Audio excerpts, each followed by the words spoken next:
gotten up every morning since I've been here to enjoy the sunrise, and I don't think I've missed a single sunset yet either.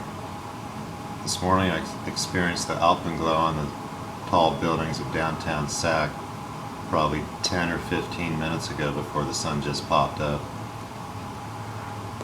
When the moon comes up, I check the paper so I can come and watch the moonrise, and later on today it's going to be setting, I think around 10:15, something like that.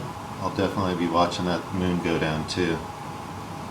I want everybody to know that anytime you watch that sun come up or the sun go down, the moon come up or the moon set, you'll probably know that I'm watching it as well.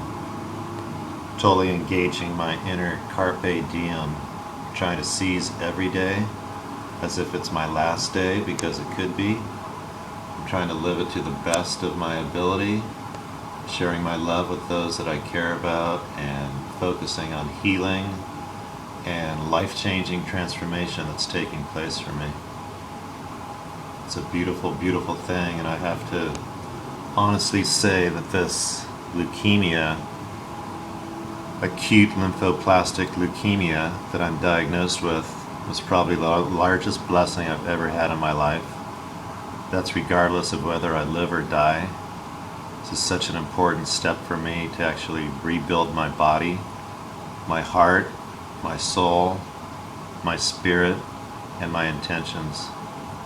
And I intend to do crazy good things when I get out. I know I am going to get out. I can feel the healing take place every day. I feel better than I have for years, literally, mentally, spiritually, and honestly, my physical condition really isn't as bad as you would think.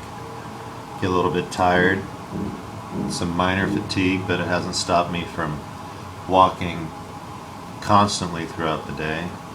Been doing morning and afternoon workouts. I got exercise bands yesterday so I can incorporate more moves into my workout. Been doing squats, lunges, chair dips, Romanian lunges, leg lifts, ab work when I'm laying in bed. Just trying to really be actuated and positive, and know that the more that I move and the more that I engage my body, the better it will engage the chemo treatment and forces it through my bloodstream, forces it through my bladder, helps me have better bowel movements. There's virtually nothing that could be a negative from exercising here in my condition other than injuring myself. And due to the reality of having my spiral fracture in my tib fib almost 4 years ago, through the benefit of Dr. Stephen Banner at the Tahoe Fracture Group, his incredible staff and support team, and then Janet and Mike Lee of Acorn Therapy in Arnold. Janet was so gentle and helped flex my leg back out and get my range of motion back. And then it was up to her husband Mike to put me through the paces. And he did that and more. And it made all the difference in my being here now. Because I know how to move forward and work hard and achieve the goal. You get a little choked up there, sorry. I hope you guys all enjoy this video as much as I'm enjoying shooting and sharing it with you. It's absolutely gorgeous. I'm sure my eye touch doesn't quite do the view justice, but if you were here, you'd totally be stoked on it with me. I'm going to pan a little bit towards the Sierra Nevada off in the distance. You can see the peaks. It's clear enough to see the high country, which is driving me nuts, because typically I'd be up there skiing somewhere right now, tearing up Bear Valley on their half a dozen runs that are open, but they've been blowing snow. They've been maintaining 8 to 10 inches of snow on the runs, and grooming it out every night so that the few patrons that go can take advantage of it. Big props out to Charles Ray on the snowmaking team, Mike Shimke, Matt Lee Trent, his whole crew, Chris Aguirre for running that mountain so well this year. Major props to you guys. I've only been up there really skied twice. I got scanned on a third day, and I could barely complete 2 runs at slow speed without almost collapsing. I was so fatigued and so tired. That's when I knew something was seriously wrong, but at that point, I still thought I had the flu. So my tip to anybody that has the flu, but you have some unique symptoms, constant headache, some weird pulsation in your eardrum or behind your ear where it feels like you can hear your blood moving, a little bit of dizziness. If you bend over to pick something up, you kind of get a head rush that's unusual. These are all signs that I had early on that if I was a little more savvy, I would have tapped into sooner. But thank God Anne-Marie, my honey, she called my doctor, Sonny Andrini in Arnold, on a Thursday, I believe, possibly a Friday, to try and get me in, and Sonny was booked up till the following Thursday. Anne had the presence of mind to ask if I could be put on the cancellation list, hoping to get in sooner. Sure enough, on Monday I was able to get in to see Sonny. She did a very thorough checkup, and she knew something was definitely off and ordered that I have a blood draw taken. Unfortunately, the clinic across the street, the Arnold Mark Twain St. Joseph Clinic, stops blood draws at 3, and it was already after 3 when I finished my appointment. So I made sure to get down there Tuesday. I think I got in at 1 o'clock, had my blood drawn approximately 2, and by 7:30 that night we got a call from Sonny revealing just ridiculous blood counts, no platelets, plasma low, red low, white high, and she said it was indicative of a leukemia condition and that I should get to the emergency as soon as possible. I assumed that meant the next morning, and she reassured me, no, you need to get in there tonight. This is really serious.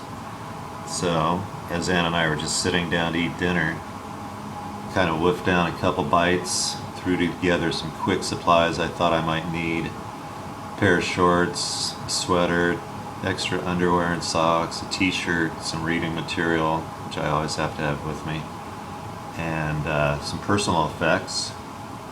And then we headed over to ER.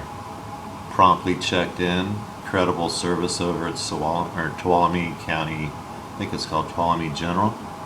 They were exceptional, the whole staff there. Paula was my first person that was nursing on me, and she did a fantastic job. I know I've got the doctor's name documented. I can't think of it at the moment, but both my doctors that interfaced with me there were super professional. They assured my fears that they were doing everything they could in the background to get me into a hospital that can handle me. Unfortunately, both Sutter, Davis, UCSF, and Stanford were all booked up. There wasn't a bed or a available place for me. So I spent the night in Tuolumne General. Heard the same news the next morning that they were working hard behind the scenes to try and get me in somewhere. And sure enough, they were able to get me here to Sutter Memorial, which is a fantastic facility. I've been totally spoiled by these people. Almost makes me guilty to be here because I'm usually the person that spoils others when they come to visit or we go camping or something. I just love to take care of people. Well, I've witnessed that on my level, plus probably a couple notches above and beyond, because the work that they do and the way that they care for all their patients, it's not just me. I know I'm a little different than the average. I'm not really what I'd call high maintenance. I still like to be as independent as I can be. So I do a lot of stuff for myself that other people probably press the call button, but I know they appreciate that. They've got some really elderly people here and people that are in such bad shape they don't get out of bed at all during the day except maybe to take a shower or a bath or try and get to the commode. I feel so blessed. I'm totally ambulatory. I can go anywhere in this building that I'm allowed to. I can step outside the lobby and get some fresh air. I have a beautiful atrium that I go to and do some workouts out there, step-ups on the benches, walking, various lunges off the bench, arm dips. It's a great place, and I've yet to see anybody really utilize it other than very few guests. Found some cigarette butts out there the other day, just past the non-smoking sign. That was disturbing. But it's a beautiful place, not just for the guests and the patients here, but I think it should be used more highly by the residents and the nurses when they take a break. Go outside, get a little fresh air, and remember just how gorgeous every day is here in Sacramento. People are so blessed to live in this region. Got the mild weather, you don't have to worry about the snow like we do up at Camp Connell. But don't have to worry about it this year in this crazy drought. I hope everybody's praying for rain or snow because we sure need it in this state. I feel guilty when I take my shower. It takes me longer to shower up with all my gear on. I've been trying to get off the PICC line and the Tree of Life here. My friendly Tree of Life that follows me wherever I go and keeps me intact and in charge. Sorely in charge of what I can keep in charge of, It's not very much, but I can maintain my health, maintain my attitude, and I can try and make the best of virtually every day I have left on planet Earth before I'm transported to my next life in the next place. It's a dream and a mystery for all of us, but I am so willing to accept God's will in my life. May His will be done on earth and in heaven. I believe that. I've always believed that with all my heart since I was a little kid. It's seared a memory into me and a motto. I am ready. I'm not afraid to go forward, living or dying. I know that what comes next is going to be bright and radiant like the sunrise, or it just shocks you and you're like, wow, really? That's what we get? Think about that. I have been. I love you all that are watching this video. I can't say enough about how you've touched my life and how important all of you are to me. My family, my friends, people that have just touched me once, or maybe not touched me at all, but prayed for me. I thank you all so much. I love you. Seize the day.